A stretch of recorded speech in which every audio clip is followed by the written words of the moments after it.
예, 안녕하세요. 최승윤 작가입니다. 오늘 해볼 이야기는 거절을 잘하는 방법에 대해서 이야기를 해볼 텐데요. 사실 이거는 제가 그나마 제가 이렇게 좀 생각해 본 방법을 얘기를 하긴 할 건데, 제가 굉장히 잘 못하는 분야인 것 같습니다. 그래가지고 사실은 여러분들에게 어떻게 하면 거절을 잘할 수 있는지에 대해서 오히려 사실은 묻고 싶은 그런 입장이기도 해요.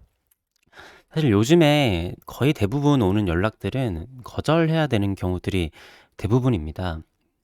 뭐 갤러리가 아니라 오는 연락들은 뭐 보험이나 대출 관련한 전화들도 거절을 해야 되는데, 뭐 그런 것들은 사실은 그냥 얘기를 하다가 뭐 끊어도 되고, 근데 막상 받으면 저는 모질게 끊지는 못하겠더라고요. 성격이 좀 그래요. 그래서 어 얘기를 뭐 될 수 있으면 듣다가 아무튼 좀 그래도 좀 냉정하게 끊으려고 하는데, 저한테 뭐 많은 연락들이 오죠. 많은 연락들이 오는데,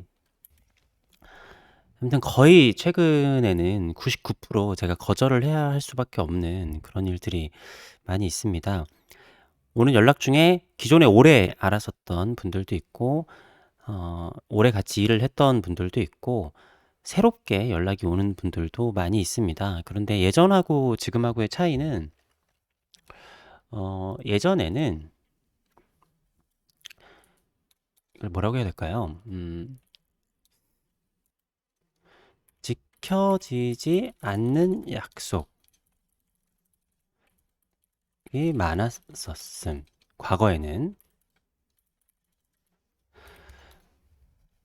예전에 신진 작가 때부터 사실 뭐 그렇게 오래 지나지 않은 때까지는 뭐 나중에 어디도 같이 하자, 이것도 하자, 저것도 하자, 뭐 전시도 하자, 뭐 이런 얘기들을 하잖아요.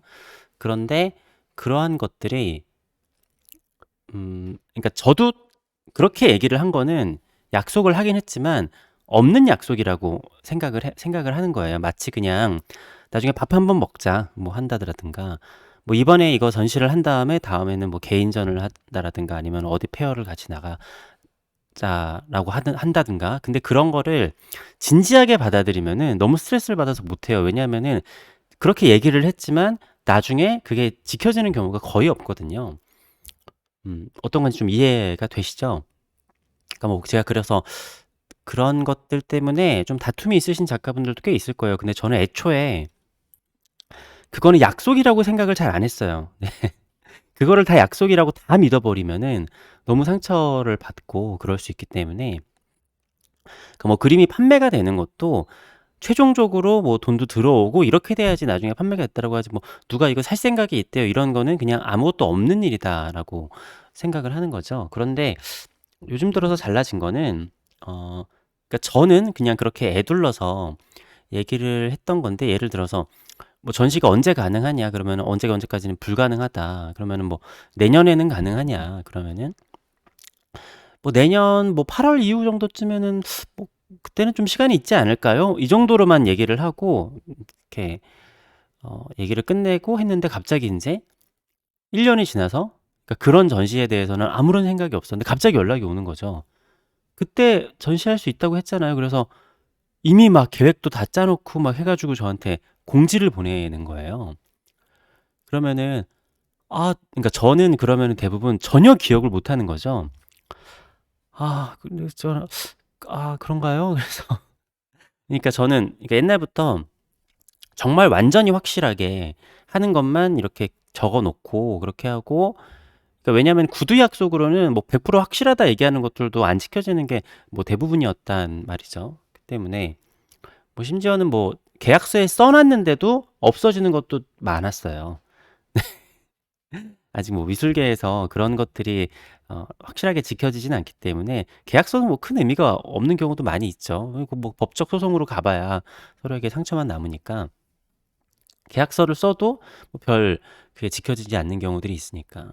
그러니까 제가 요즘에 계속 깜짝깜짝 놀랄 때가 많은데, 그때, 그러니까 한 1년 전, 2년 전에 만나서 얘기를 했었던, 뭐 그때쯤엔 좀 시간이 나지 않을까요? 그냥 요 정도 했었던 얘기가 이미 완전 기정사실화가 돼서 막 이렇게 뭔가가 이렇게 추진이 되고 그런 것들이 있는 거예요. 그래서 그러니까 그게 누구의 잘못이라는 게 아닙니다.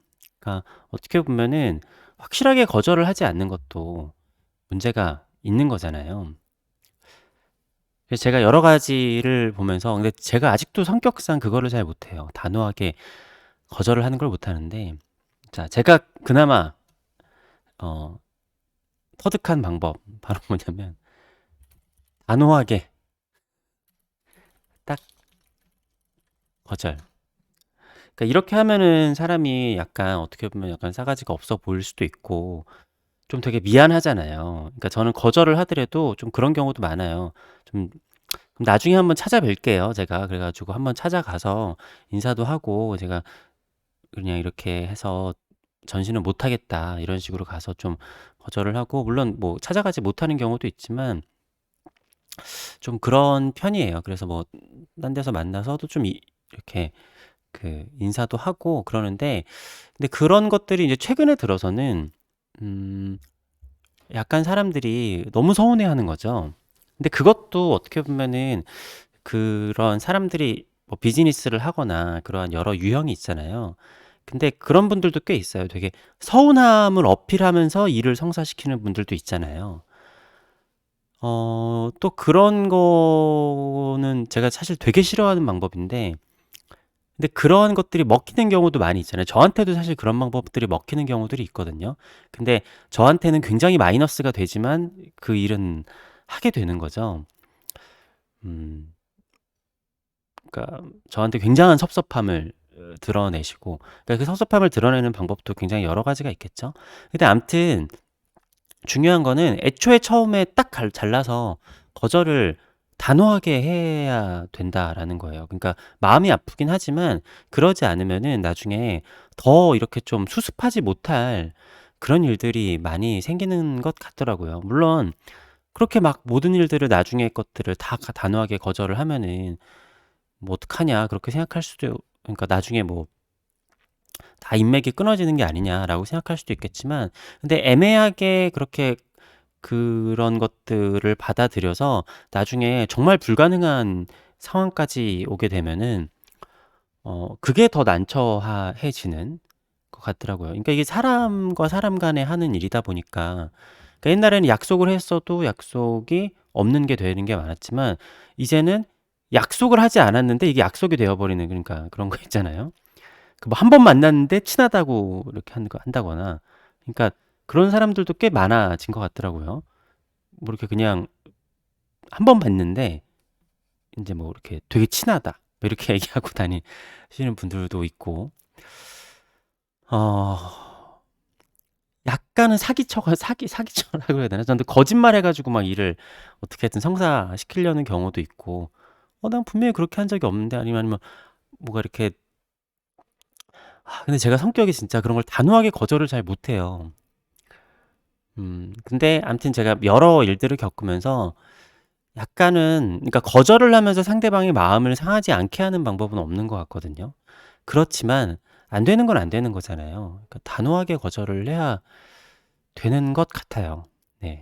그러니까 제가 지금까지 될 수 있으면은 다들 사실은 뭐 유튜브 보고 연락 주시는 분들이나 뭐 많은 이런 분들의 그런 부탁이 있으면은 대부분 거절을 잘 못하거나 아주 간곡하게 이렇게 둘러서 이렇게 얘기를 하고 하는데 그러니까 그런 경우도 있어요. 제가 거절을 하는데 막 몇 시간에 걸쳐서 전화를 안 끊으시니까 제가 해 가지고 해도 그게 거절이 안 되더라고요. 그러니까 처음에 그렇게 계속 이렇게 좀 그래도 예의상 들어 주고 그런 다음에 거절을 이렇게 설득을 해 가지고 거절을 해야지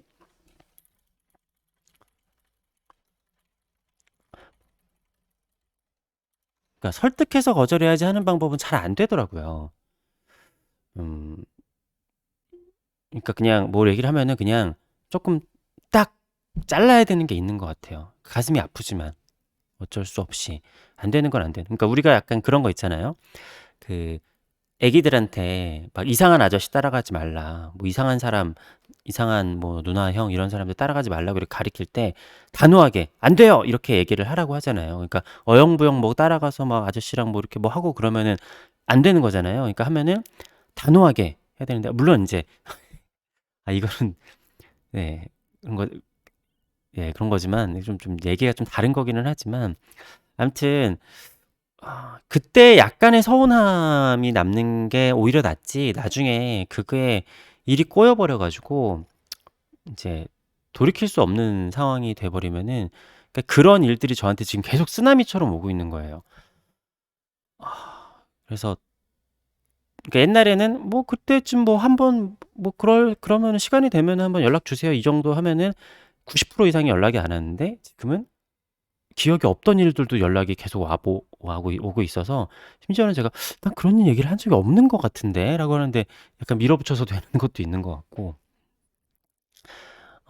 그러다 보면은 인제 그런 것도 있겠죠. 제가 인제 지금 저번 영상에서 말씀드렸지만 모든 아트 페어를 전부 다 거절했다고 했잖아요. 이러다가는 뭐 나중에 몇 년 후에는 어느 아트 페어에서도 전혀 보이지 않는 작가가 될 수도 있겠지만, 뭐 그때는 그때까지 생각하고, 그러니까 제가 몇 년째 그런 생각을 해 가지고 '뭐 그때쯤에 여유가 있겠지.'라고 생각을 해서 했는데, 지금 몇 년째 너무 여유 없는 삶을 계속 보내고 있어요. 물론 이게 뭐 나중에 끊길 수도 있기는 하겠죠. 그런데 이제는 더 이상 이런 식으로 하면은 오히려 '인간관계가 훼손이 되겠다.'라는 생각이 들었습니다. 그래서 그나마 한 게 '단호해야겠다.' 네. 미안하지만, 섭섭하고 서운한 건 어쩔 수 없지만 초반에 단호하게 거절을 해야 되는 게 거절하는 유일한 방법인 것 같습니다. 뭐 설득하든 무슨 뭐 여러 회유의 기술 이런 거가 안 되더라고요. 네. 뭐 좋은 방법 있는 거 알고 계시면은, 근데 이게 왜냐면은, 그러니까 저의 적대적인 관계들한테 제가 거절을 하는 게 아니잖아요. 그러니까 뭐 이렇게 대출 전화 오는 것처럼 평생 안 볼 사람들한테 거절을 하는 게 아니라 좋은 관계를 유지를 해야 되는 사람들한테 거절을 하는 거다 보니까 더 어려운 거예요. 음. 그렇습니다. 네. 음. 좀 그렇죠. 그러니까 예전에 좀 그런 것도 있었어요. 제가 좀 그 갤러리에서 하는 일을 거절을 하면은 나중에 제가 좋아하는 작가 전시를 하면은 그 갤러리에서 작품도 좀 사면서 약간 미안한 마음을 제가 이렇게 대신하는 그런 것도 있었는데, 어 지금은 그런 것도 잘 안 되는 것 같더라고요. 네. 그림을 사면은 "그림 사는 거 말고 전시를 하자." 이렇게 하면은, 그게 또 요즘에는 그림 산다고 그게 또 덜 서운해지는 것도 아닌 것 같아서, 아무튼 안 되는 건 아니라고 단호하게 딱 잘라서 거절을 해야 되는 게 맞는 것 같아요. 네. 아무튼 그렇습니다. 좋은 방법 있으시면은 댓글 좀 부탁드리겠습니다. 감사합니다.